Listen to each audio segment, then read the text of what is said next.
You ever wake up one morning, scroll through your phone, and see something that makes your heart nearly stop?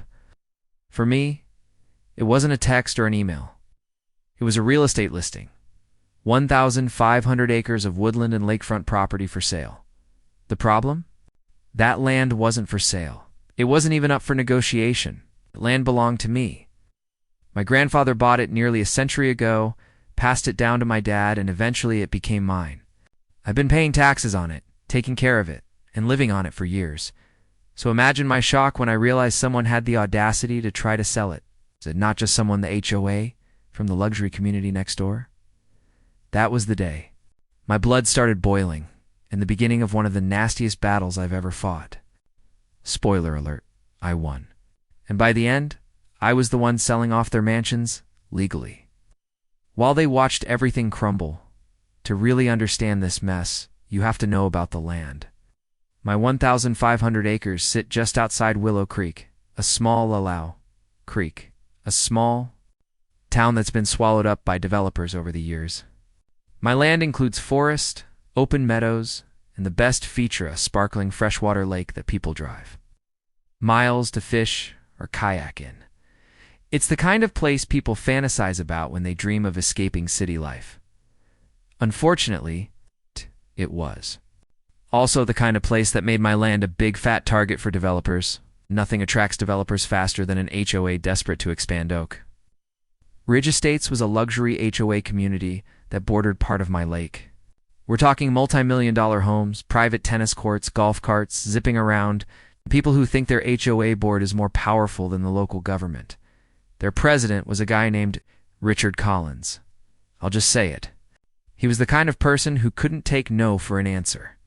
Slicked back hair, expensive suits, and a smile that made you want to check your wallet. For years, Oak Ridge tried to buy pieces of my land. First, they wanted access to the lake for community recreation. Then, they wanted 50 acres to expand. Their gated community. Every time, I told them the same thing. The land isn't for sale. But Richard didn't take rejection well. He'd corner me at the gas station, send letters with offers, once even tried to claim my land wasn't properly maintained, as if that gave him a right to it. I ignored him, figured he'd get bored eventually.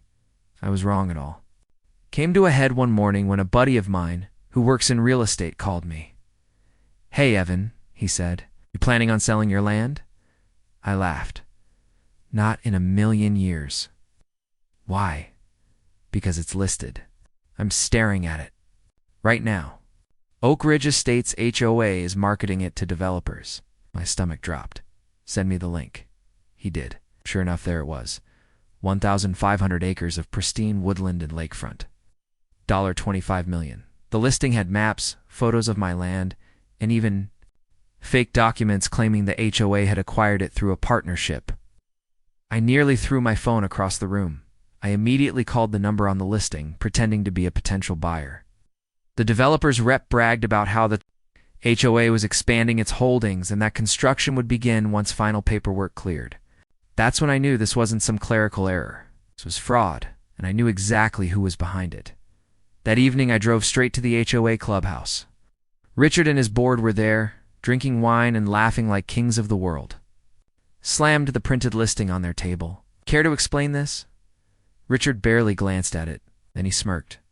"Business, Evan. This is my land." "Not for long," he said smoothly. "Paperwork's already moving. Developers love the project. By the time you drag us to court, it'll be sold and developed. You won't be able to stop it." The other board members chuckled. One of them even raised his glass. I wanted to strangle him right there. But instead, I walked out. It goes in. That moment, I realized something.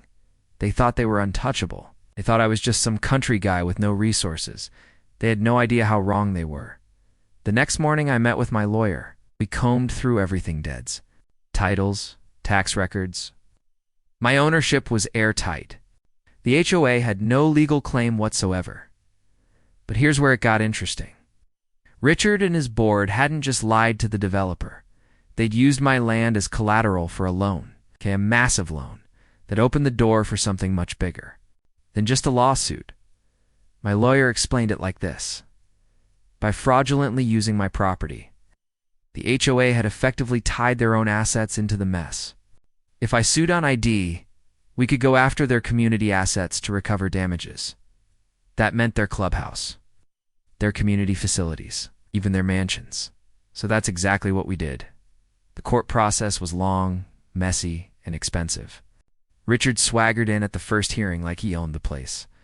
He brought fancy lawyers, waved his hands around, and acted like I was wasting everyone's time. But then my lawyer dropped the bomb. A full breakdown of the fraudulent filings.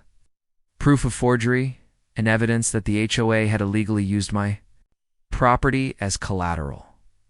The judge's face went stone cold. Richard's smirk finally cracked. It got worse for them. The county zoning office opened an investigation. It turns out Richard had bribed an employee to fast-track permits for the development. Once that came to light, Richard's defense fell apart. By the end of the trial, the judge ruled decisively in my favor. My ownership of the 1,500 acres was confirmed beyond question. The HOA was guilty of fraud, forgery, and conspiracy. Because of the collateral mess, I was awarded damages in the millions damages I could collect by liquidating HOA-owned assets. So what does that mean in plain English? It means I had the legal right to sell off their mansions. The HOA had tied its own high-value properties into the fraudulent scheme.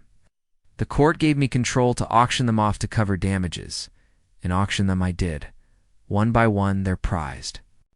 Lakefront mansions went up for sale, $10 million homes, stripped away from the very people who thought they could steal from me. The look on Richard's face when the sheriff served him the eviction notice, worth every ounce of stress. His mansion was sold to a tech investor from out of state. Oh, way. Richard had to move into a condo. The HOA collapsed within months. With no funds, no properties, and no leadership, the community went belly dash up.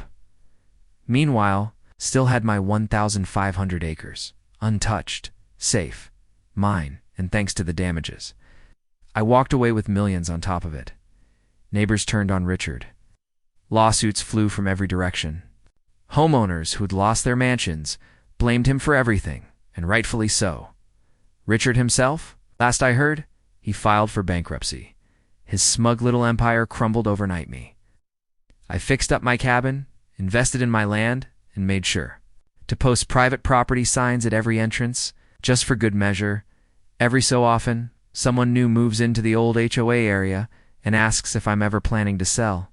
I just smile and say, not in this lifetime. The moral of the story? Entitled people think they're untouchable. They think money, power, fake confidence can bulldoze through anyone in their way. But when you've got the truth and the law on your side, you don't just win, you bury them. Richard and his HOA tried to steal 1,500 acres of family land. Instead, I legally sold off their $10 million mansions. And honestly, I've never slept better. This story is just the beginning. There is so much more ahead. Subscribe to the channel to join me on this journey.